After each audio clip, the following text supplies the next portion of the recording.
Good evening, everybody. The concern of this talk is with learned systems of magic, defining magic as techniques to bring about material change by uncanny means at the will of the performer.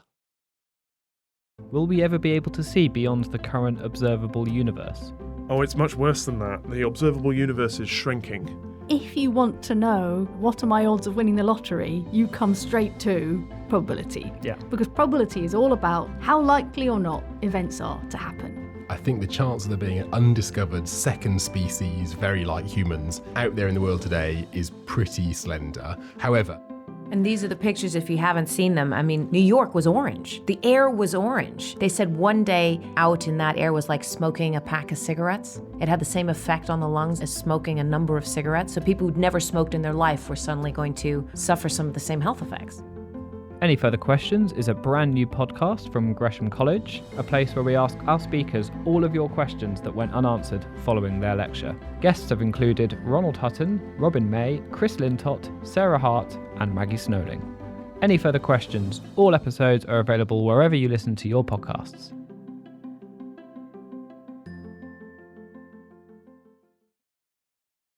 And what makes these systems tonight learned is a combination of written texts, formal conjurations, and special equipment. Such systems are historically a feature of Europe, the Mediterranean world, and the Middle East in particular. This lecture represents an attempt to sketch out a framework of its history. It is a history based on some of the main material of any historian, textual information which can show a continuous transmission and development across time. Lots of manuscripts of ceremonial magic survive from all periods since the ancient world to allow the identification of key works and genres and the tracing of their passage between cultures and languages. And magic really travels. Its works were translated from Greek to Arabic and Latin, from Arabic to Latin and Greek, from Hebrew to Latin and vice versa, and from all of these into the everyday languages of different peoples.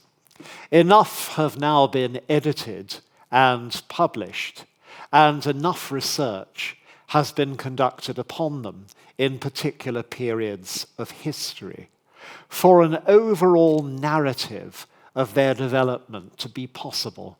Such an enterprise, however, still awaits an author.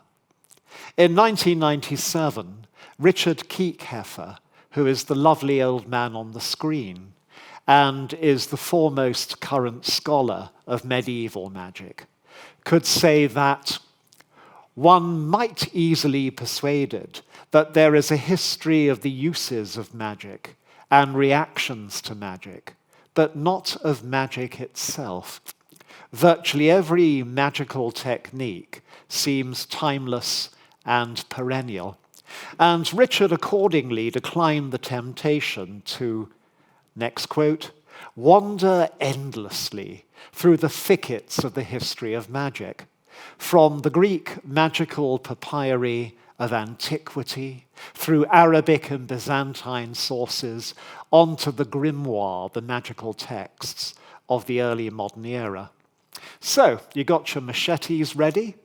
Tonight we're going to cut a path through Kiekhaefer's thickets, along precisely the route of which he spoke, and see if any continuous tradition can be identified. So let's start where he would have started it, in ancient Egypt. Can't go much further back than that. Its culture was unified by the belief that the cosmos was animated and controlled by a morally neutral spiritual power. This was manipulated by the goddesses and gods to regulate and maintain the natural order, but it could be used against them and employed by human beings independently and for their own ends. The mobilization of it consisted of ritual to unite the necessary words and materials through action. As deities were adept in magic, they were believed to sanction its use by humans who paid them the necessary respect. But, those humans, once empowered, were also seen as capable of using it to threaten and coerce deities to do their will. And this procedure was regarded as perfectly respectable, and it's attested in Egyptian texts from round about 4,500 years ago onwards. Furthermore, those texts lack any sense of a distinction between religious and magical acts. They mingle praise and threats, prayers and demands to all divine beings. And the same invocation can be used either to honor a deity or to obtain private advantage to a person.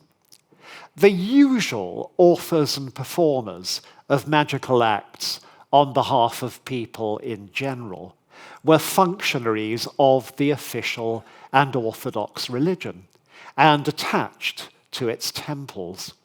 One type of official acted as both priest and magician, as required by people from the neighborhood. The practice of magic was quite legal, even when performed viciously against public and private enemies. The category of behavior known in English in the negative sense as witchcraft was therefore both unknown and meaningless in Egyptian culture. It's interesting to compare such attitudes with those of other civilizations of the ancient Near East. The material from Mesopotamia, the great civilizations of Babylonia and Assyria, shows no sign that human beings were believed to be capable of pushing deities around or even commanding lesser spirits without divine help. It also identifies deities much more with heavenly bodies and makes a practice of timing important actions in harmony with the movements of the sky. This is, of course, why Assyria and Babylonia became the birthplace of the later Western tradition of astrology, a tradition which can certainly be traced in continuous development from there to the present. The Mesopotamian texts also show an acute fear of witchcraft.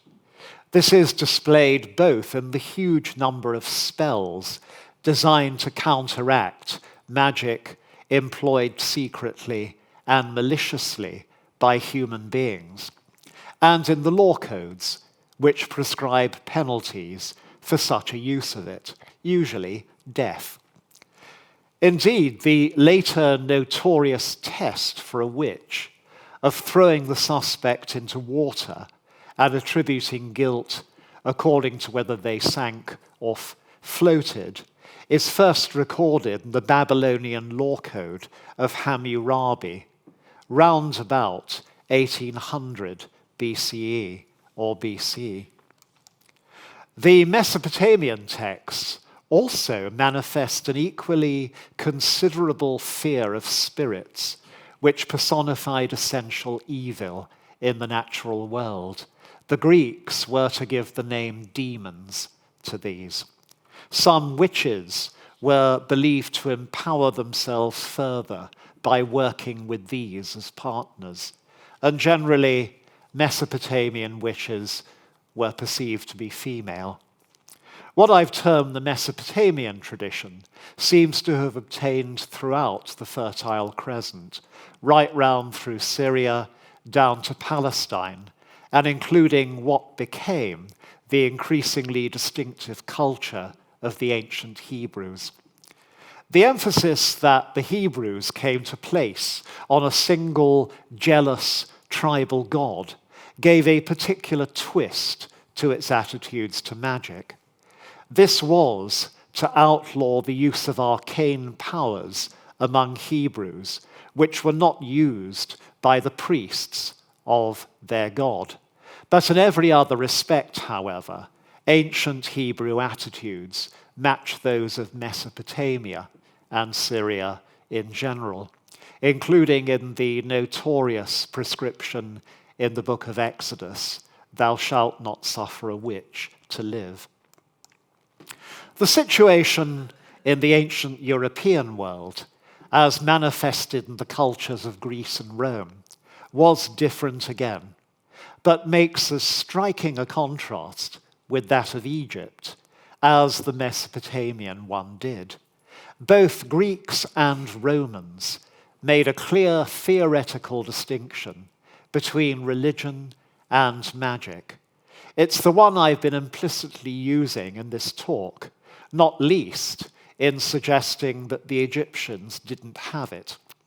It has indeed remained the standard Western tool for distinguishing between the two ever since, passing into Christian and then into modern scholarly culture. It regarded religion as a set of respectful relationships made by human with superhuman beings. If the humans wanted something from those deities, then they had to ask them for it. And the superhumans then scratched their immortal heads and decided whether or not they would oblige. Certainly, set ritual formulae could assist the request, but the volition to enact a response remained with the deity.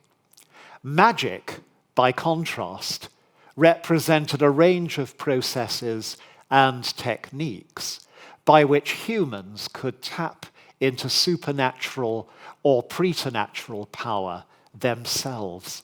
They thereby obtained some degree of personal power in affecting the results. It's vital for an understanding of classical Greek and Roman culture, and indeed of subsequent history, to emphasize that official Greek and Roman attitudes, since sufficient records begin in the 5th century BCE or BC, stigmatized magic as just defined as a suspicious and dangerous activity. Greeks and Romans did not like magicians.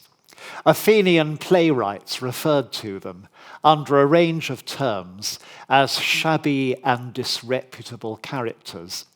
And by the end of the 5th century, the medical texts on the sacred disease about epilepsy made the classical distinction between religion and magic summed up above.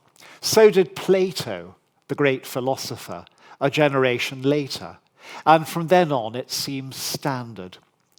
It may have been a product of the 5th century BCE, as some have suggested, but sources for the subject are so much rarer before then that it could possibly be prehistoric in Europe.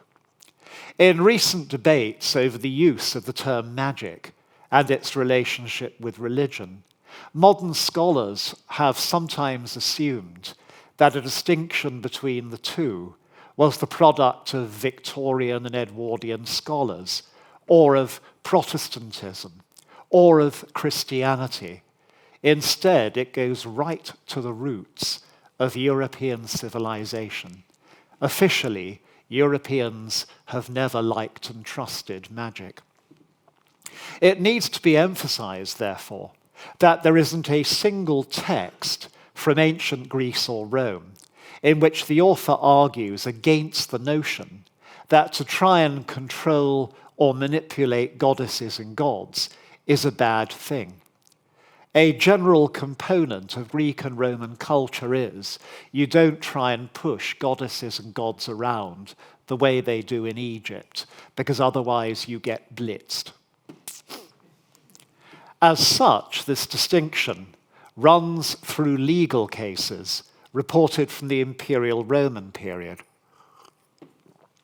Both the holy man, Apollonius of Tyana, and the novelist, Apuleius, allegedly escaped conviction and execution on charges of working magic by claiming they merely asked deities for help.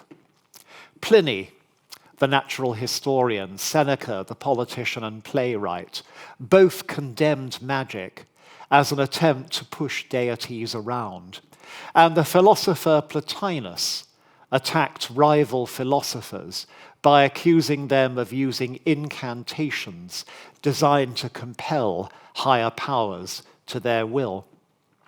And Plotinus's successor, Iamblichus, defended himself against exactly that charge by declaring that unlike common magicians, he and his pupils used only practices prescribed and assisted by respectable deities. This hostility of magic got worse and worse and more systematic as the Roman Empire went on, transplanted into Christian theological monotheism and dualism, and reinforced by the Near Eastern horror of demons. It became part of the teachings of medieval churches. Moreover, the Romans, unlike the Greeks, also appear to have been big-time witch hunters. In the 2nd century BCE, they seem to have launched trials of people accused of harmful magic, which claimed 3,000 victims in just one hunt. That's a body count bigger than anything achieved later in Christian witch trials. By the last century before the Christian era, the Romans were generating literary images of evil and predatory old female witches, and these were remarkably endearing.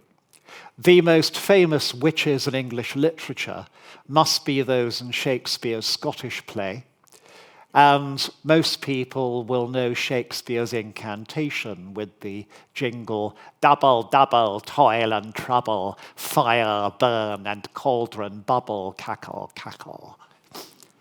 Fewer may realize it's based on lines from the work of the Roman poet Horace, 1600 years before Shakespeare.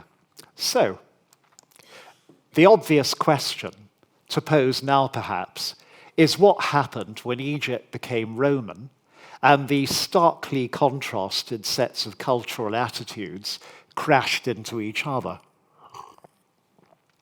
The answer was extremely creative. Roman rule eroded both the financial support of the Egyptian temple system and the privileges of its priests. And since the priests were now going broke, the magician priests were forced out into wider society. And the process produced a notable development in their practices, recorded in the texts we call the Greek and Demotic magical papyri. While the attitudes, techniques, and contents of magical operations represented a continuation of previous Egyptian tradition, the scope of those operations became more elaborate and ambitious. Culturally, they were much more eclectic than before, importing figures, rites, and ideas from all over the Roman Empire and the Middle East, but especially from Greek, Hebrew, and Mesopotamian tradition. In many ways, Roman Egypt was more like modern California in its cultural exuberance and eclecticism than most societies since. And this was an obvious consequence of the presence of Alexandria as the largest and most cosmopolitan city in the entire Near East. These magicians now had to have a new interest in gratifying all the desires of private clients and passing on knowledge to paying pupils, and sometimes appropriated the language and atmosphere of the late Roman mystery religions. Indeed, some rites were designed to enable religious revelation, but almost always the reason why you want to meet the gods is to fulfill individual and earthly ambitions. Get rich, get popular, get a lover. In other words, just as official attitudes across the Roman Empire were hardening further against magic as a means of manipulating divine power for selfish ends, Egypt was producing and marketing an unprecedentedly sophisticated commercial tradition dedicated to doing exactly that. The unanswerable question is whether it did so alone and then exported it to the rest of the Roman world and Near East, or whether Egypt represented one corner of a development occurring all over the rest of the Roman world. There are references to magical books in other parts of the empire, usually getting burned by the authorities before their owners are put to death. None, however, have survived to show whether they contained complex ritual magic, and if so, if that was influenced by the Egyptian tradition. Egypt, as said, possessed an ideology which uniquely favored the employment of magic.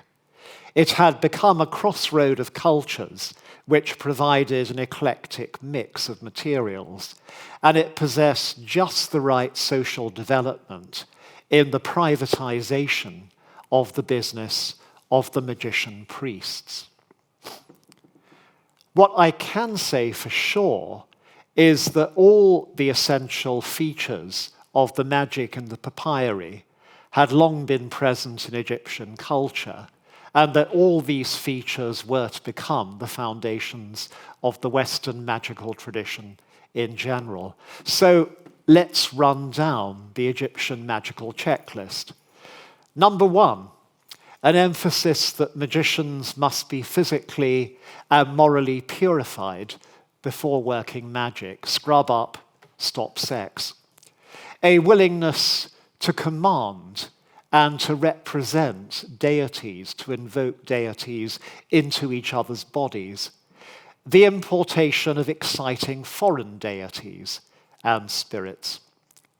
The employment of animal, vegetable, and mineral substances in rituals. The use of images as important, especially animated statues, one of the great Egyptian magical party tricks. A belief in the power of the spoken word and of knowing the true name of an entity you're going to summon. The importance of conjurations in unknown and frankly often meaningless languages. Gobbledygook, abracadabra. The importance of choosing a correct day and time and proper colours and objects for a working. Okay, my friend, you want a love spell, so it'll be green robe and candle. Do it on a Friday, do it at noon. And of course, you'll be invoking one of our checklist of exciting goddesses of love. And the use of human mediums to speak for deities. And finally, the collection of all this stuff in books, which are then circulated or sold. It's true that many of the same traditions could be found in other ancient cultures, but only Egypt had the lot. It's not surprising that even as the magical papyri were being written, Roman literature began to make the professional Egyptian magician using books a stock disreputable character. He's the major creep in the plot of most imperial Roman novels. He always ranges from at best the shady to at worst the downright evil. It's interesting that portraits of magicians are also found in native Egyptian texts dating back a couple of thousand years before the Roman era. But in native Egyptian texts, magicians are always shown as admirable. Moreover, one non-fictional writer of the Imperial Roman period, Celsus, complained of wandering magic workers who promised customers the kind of achievements which the Egyptian papyri texts offered to readers. And Celsus said they always learned their trade from the Egyptians. Still more objectively, one of the few kinds of source material for magical practices in the European lands of the Roman Empire consists of metal amulets bearing texts in Greek. Many call on the power of gods and spirits. What is so striking about them is they almost never mention mainstream Greek and Roman deities, the kind of deities that European Romans, including British, are actually worshipping. What they do instead is they name the kind of spirits and deities you find in the Egyptian texts. Two examples from Britain, which is after all at the opposite end of the empire from Egypt, may make the case, because they're found in marginal contexts, not in the homes of governors, not in places where rich merchants hang out, not where foreign soldiers are quartered. One is from the fort at Caernarvon, right on the brink of the Roman world, facing the Irish Sea, which calls on the Egyptian god Thoth, god of wisdom, with Hebrew words and magical figures of exactly the sort found in the magical papyri. Another comes from a temple at Wood Eaton in Oxfordshire, used by local pilgrims, and it uses a Hebrew divine name, again found in the Egyptian text.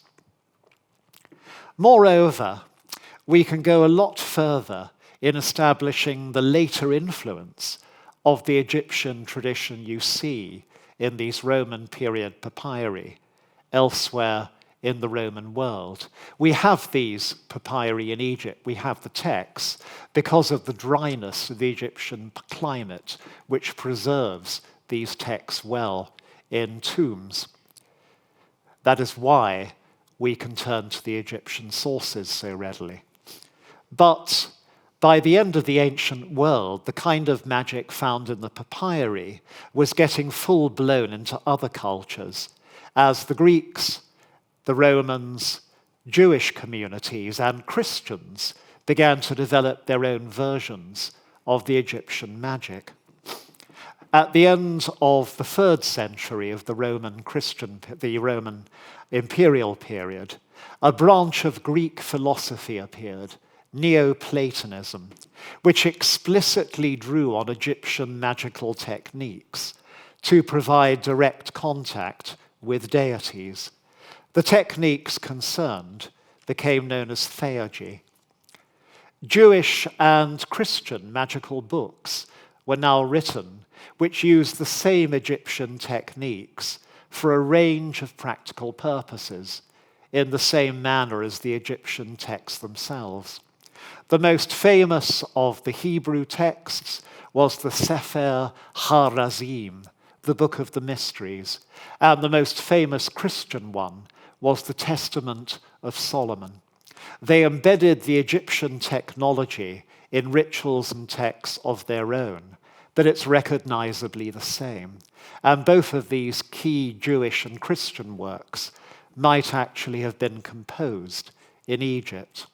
And occasionally you can trace texts directly from there across millennia. The Kyranides, essentially a textbook on medical amulets, amulets to cure diseases, existed in 4th century Egypt. It then passed into the use of medieval Western Europe through an Arabic and then a Byzantine Greek translation. Sometimes also, living fossils can be found in texts which signal a transmission from Egypt. Perhaps the most amazing is the invocation of the rather homely Egyptian god Bes, found in one of the Greek magical papyri, compiled maybe around 200 or 300 of the Imperial Roman period. which is also found in an English magical grimoire of the 16th century, without any trace of it in between.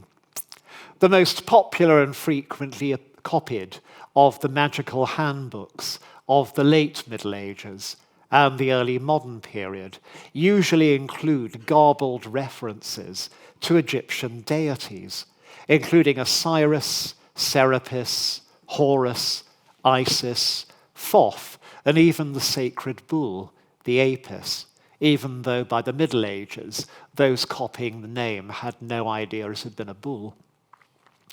They also constantly contain directions for the making of reed pens for ritual.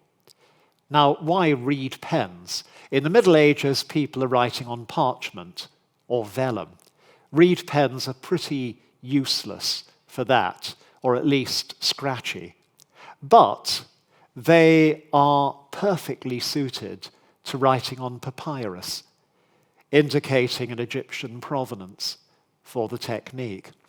And you can play the same game, so I shall, with other relics of ancient Mediterranean rites in northern texts, such as the use of an olive oil lamp in a spell copied in England in 1622, or the presence of the hoopoe bird in other texts written there.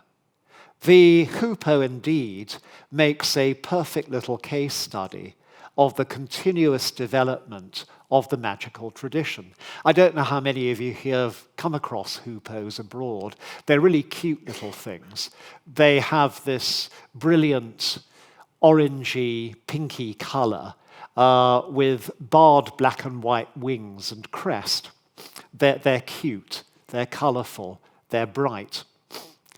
And as one of the most striking birds found in the Mediterranean, it, colourful and prominent, became colourful and prominent in magic. It features in the magical papyri, where its body parts, poor thing, and especially its heart, were used in spells. Arabic magical texts, based in Egypt, subsequently inflated its status into that of the most important bird in Arabic magic, and fans out across the Muslim world as such. The influence of Arabic manuals on medieval European magic was such that the hoopoe retained this status in handbooks of European magic right into the early modern period. On the continent, this matches the natural history, because the bird is and was found in some parts of Europe. In England, however, it isn't. It's at best a rare summer visitor, and would have been even rarer in the cooler climate of the late Middle Ages and early modern period than it is now. Birdwatchers hardly ever see a hoopoe in England, even with global warming. Therefore, when you find hoopoe hearts as vital ingredients in spells copied in England between the 14th and 16th centuries, you're seeing another living fossil of ancient Egyptian tradition. All this, however, is detail.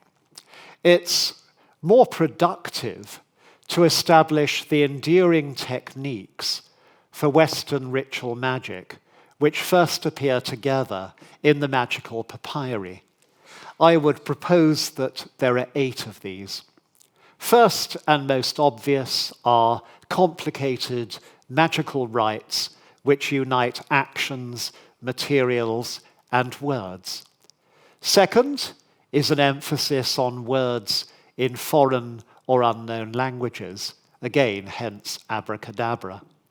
Third is one on the purification of the magician before the rite, including fasting, chastity, and clean clothes. Fourth is an emphasis on the making of special equipment for the rite. Magic is uphill work among learned magicians, but presumably you have leisure time on your hands to make your swords and wands and goblets and the other equipment required. Fifth is one on the selection of an appropriate time for the operation. I've already run through the classic love spell sequence. Sixth are measures to protect the magician against the forces raised. This is stuff you're trying at home, folks, as a learned magician. And if you're summoning a really, really powerful deity or spirit, if this entity arrives in your living room, you better be in charge. Otherwise, you're toast. So magical defenses are essential. The seventh is a quest for a servitor spirit to carry out the magician's will. In many ways, traditional ceremonial magic is just a glorified form of room service. And to have a supernatural handmaiden or butler forever on call, costing you nothing except a bit of re-invocation, to do whatever you want, is the ultimate employer's dream. And the eighth characteristic is, you've probably guessed it, an eclectic and multicultural range of source material. It should be clear that all of these characteristics are by no means present in all works of ceremonial magic, compiled between the 4th and the 19th centuries. Rather, they're a list of actions and artifacts from which magicians could choose according to will, tradition, and what they could practically do. Nor is there an equal provision of such material across that long period. Unsurprisingly, more magical texts survive as you go on from the later Middle Ages towards the modern period. And nor does magic get steadily more sophisticated over time. On the contrary, for example, the operations in Christian magical papyri from Egypt are generally less elaborate and less cosmopolitan than those in their pagan predecessors. The handbooks of magicians in Renaissance Europe were only as ornate and ambitious as those in Roman Egypt. Nonetheless, those Egyptian texts and those handbooks were still compiled by drawing upon the collection of techniques listed above, and so did all the subsequent European magical texts.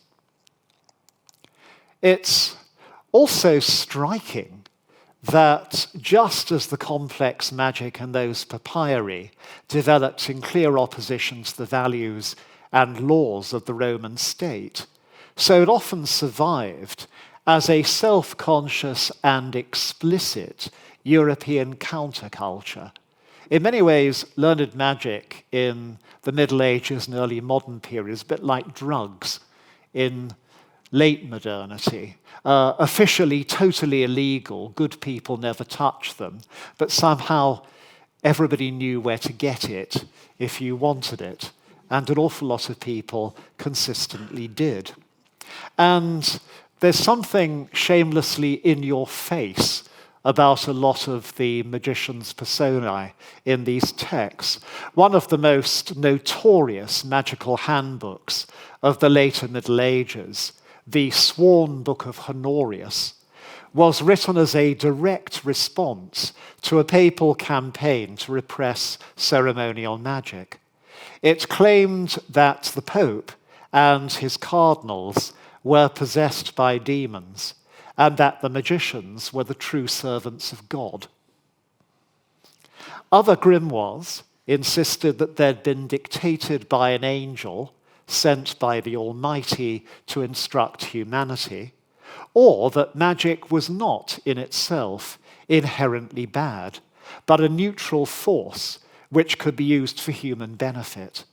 This was a position, needless to say, directly counter to Christian orthodoxy, as maintained throughout the medieval period. So magicians are constantly and consciously fighting back against orthodoxy.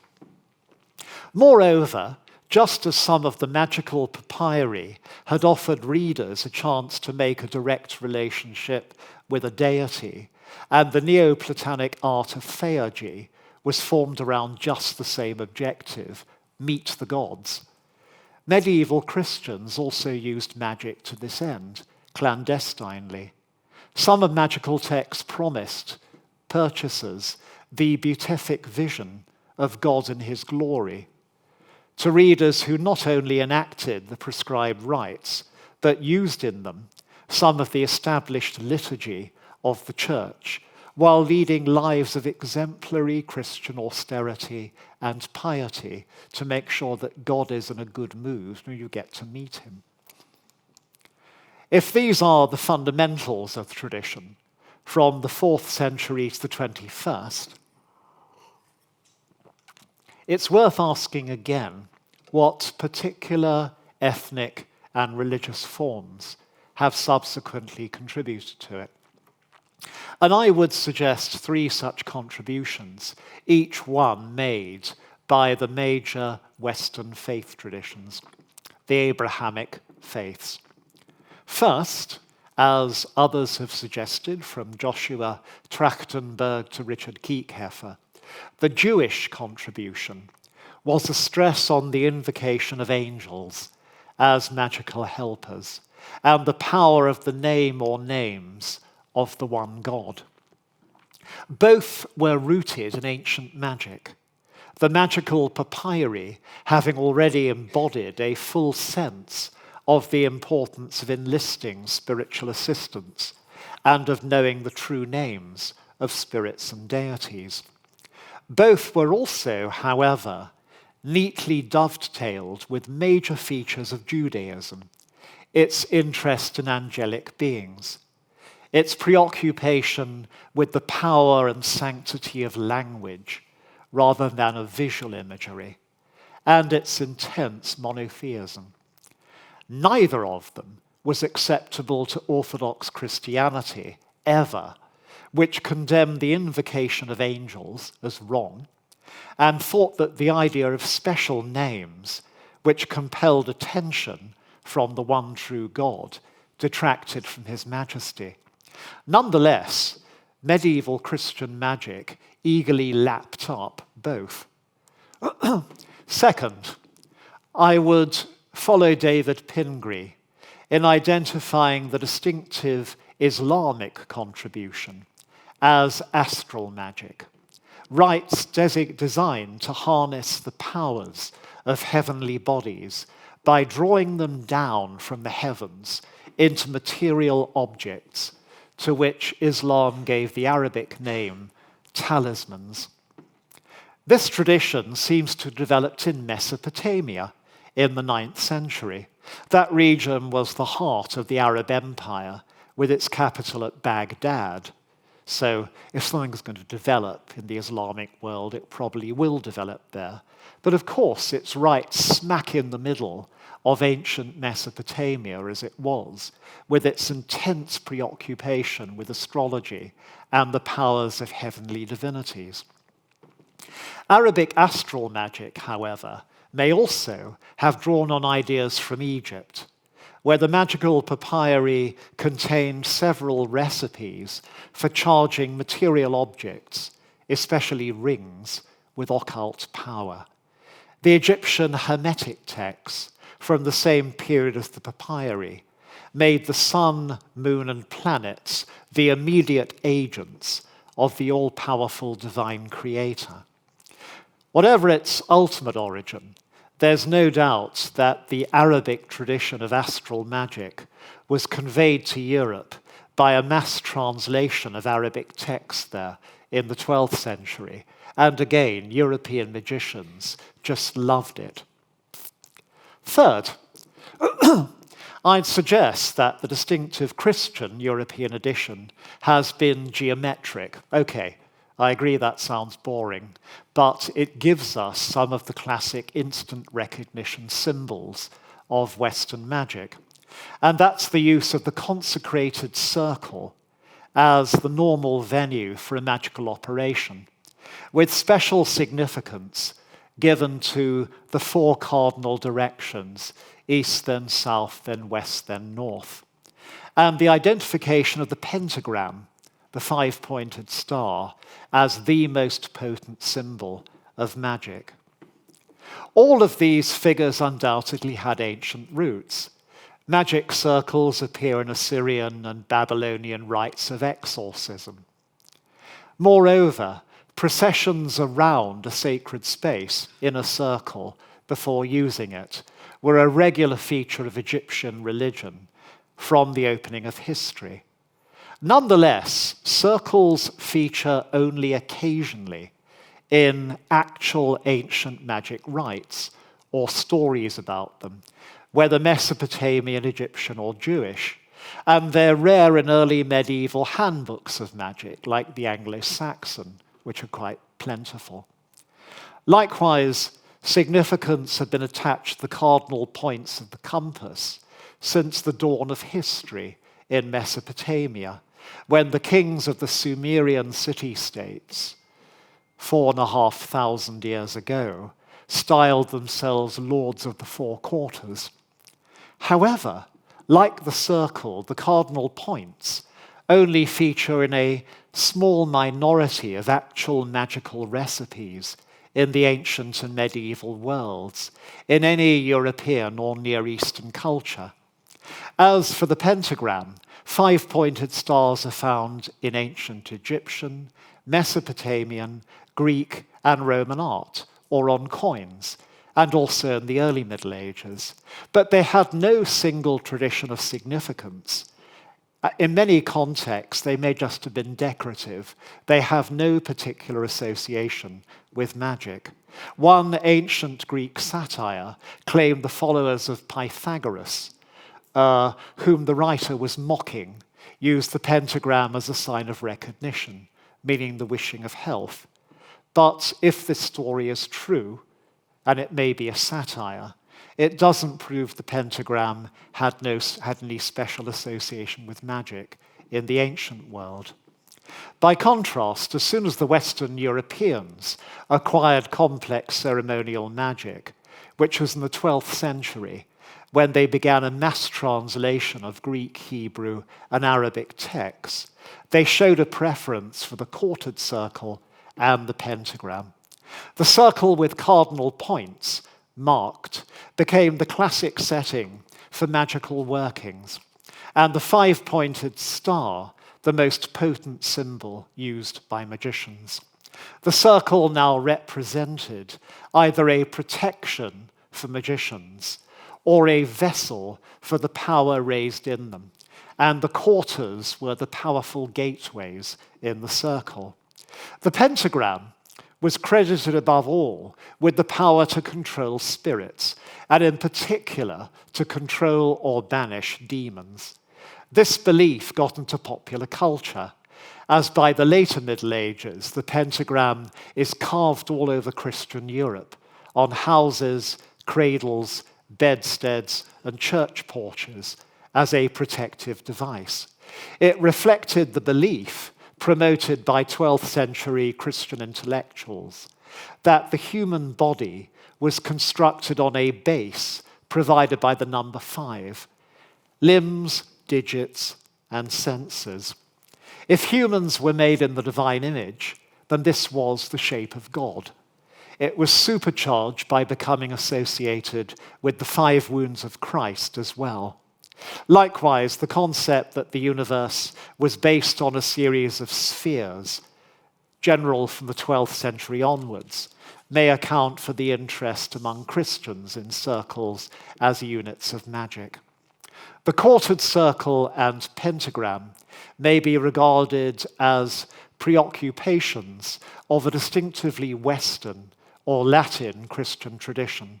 There's no certain evidence as yet. They're known in the Greek Christian, the Byzantine East.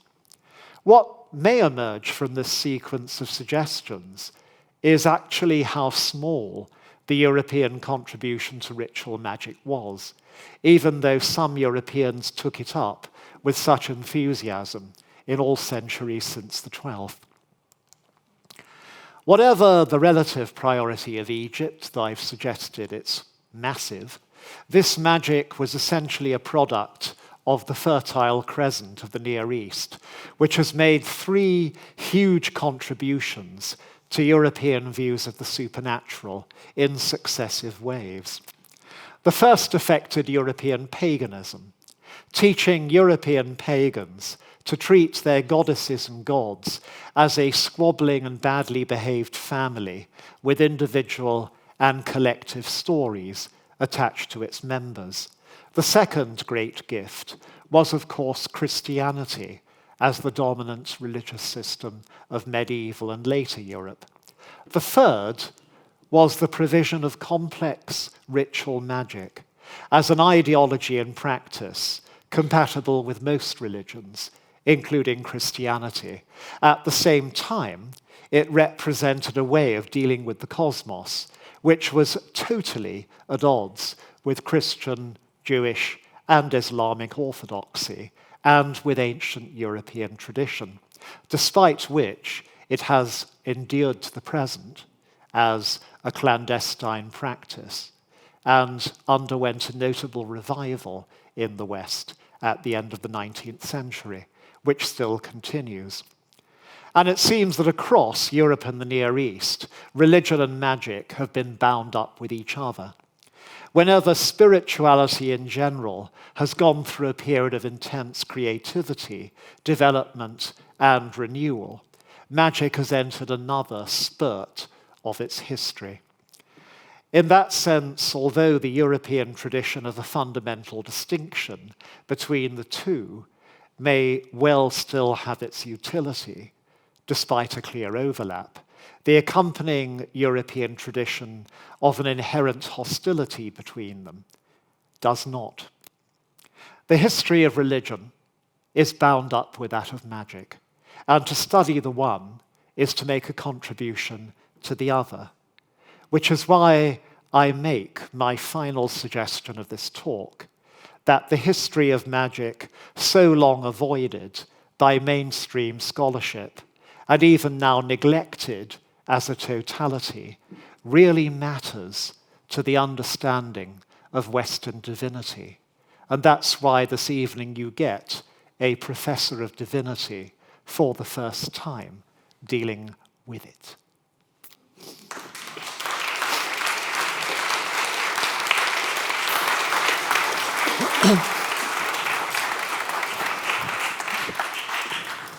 Ronald, you will be unsurprised to hear that we have a lot of fantastic questions already on Slido. The first of which comes from Janice, and it is, when did magic become just sleight of hand tricks? It's always been that way, but there's always been a distinction. In ancient Egypt, there were conjurers, jugglers, and they were famous as such. And just occasionally the two traditions nudge together. For example, in the Talmud, the early medieval collection of Jewish writing, it said that dealing in magic is bad, leave it to rabbis. But dealing in stage magic is fine, providing you're not trying to pass it off as real magic. And provided you're good enough, presumably. Yeah, it's audience related. Right. But unfortunately, perhaps, for the rabbis, so is real magic, Yes, in inverted yes. quotes. So we also have a couple of questions about the methods. So some of the items on your Egyptian checklist. So with apologies to our online questioners, I'm going to condense some of those in the interest of time. Yep. The first one is, did any of the ancient magic include potions with which later magic becomes so preoccupied? Yes, it did, but only as an ingredient with other things. In other words, you don't have a potion as the end game. A potion is associated with other objects and rituals and words. So the animal, vegetable, mineral aspect that you mentioned in relation to the substances. Yeah, I mean, the classic Egyptian papyrus spell really is something like take the skull of a baboon and write on it in ink, taken from the blood of a black ibis bird, the following character, and then speak the following conjuration. Right. So we also have a really great question, I think, from Anonymous, specifically about the destruction of objects. So what do we know about that? And is there consistency over the eras that you've covered this evening around the destruction of objects in rituals? By whom? Oh, well, they don't specify, but for magical purposes. Very, very seldom. You've taken trouble and expense getting all this magical bric-a-brac together. You rarely destroy it. The obvious thing you destroy is images of enemies or images representing disease. And in different forms since history began, those are classic techniques of magical healing. You destroy something to take it out, but usually in magic, you're trying to create something, to bring something about, rather than to remove it. And in terms of artifacts, you've got me thinking about Roman votive tablets. Yeah. Very much that fine line between religion and magic. It seems to me that with votive tablets, it's religion if you're asking a deity for something nice to happen to you. It's magic if you've written a curse down and you're asking for something terrible to happen to somebody else. You're spot on. Do we see that persist as well through time? Yes, we certainly do. You can ask, right in Wales, right down to the 18th century, there were cursing wells, where you could go along to a holy well and write a plea to the saint or the spirit in charge, or to the Almighty at the holy well, to take out somebody who'd offended you. Presumably under cover of darkness. No. Or it was quite openly done. Openly, and paying a fee to the person who looked after the well, who'd then effect the ritual for you. I mean, there's a whole other conversation to be had about, the condoning of magic despite its official prohibition. Yes, although to the practitioners that would not be magic. Of course. It's a judicial prayer. Gosh. A prayer for divine action. I'm very conscious that we have lots of very patient people in the audience. Do we have any questions from anyone here in the audience this evening? Gentleman in the third row there. Thank you for your talk. It was fantastic. I want to know mainly, given that magic seems to be the offer it makes is a fundamentally practical one, do these things get this result? And given that, at least as far as I can tell, it also patently doesn't work, how did it maintain such high prestige in sophisticated societies for so long? And I also just wonder if you know anything about voodoo. Well, the answer is that magic can appear to work quite a lot of the time. It's also tremendous therapy in that just for a lot of people, it seemed, a magician would listen to them and their problems. And that in itself was something worth having. But also there is an element of the uncanny in this. We know that there is a tremendous placebo effect in medicine, which is medically authenticated. Mind over body, particularly in certain categories of ailment, is very powerful. And there's stuff we simply don't understand. The 1950s, there's a famous case of an American anesthetist who saw somebody suffering from ichthyosis, a horrific and rare skin ailment, in which the skin naturally turns black and scaly and hard and painful.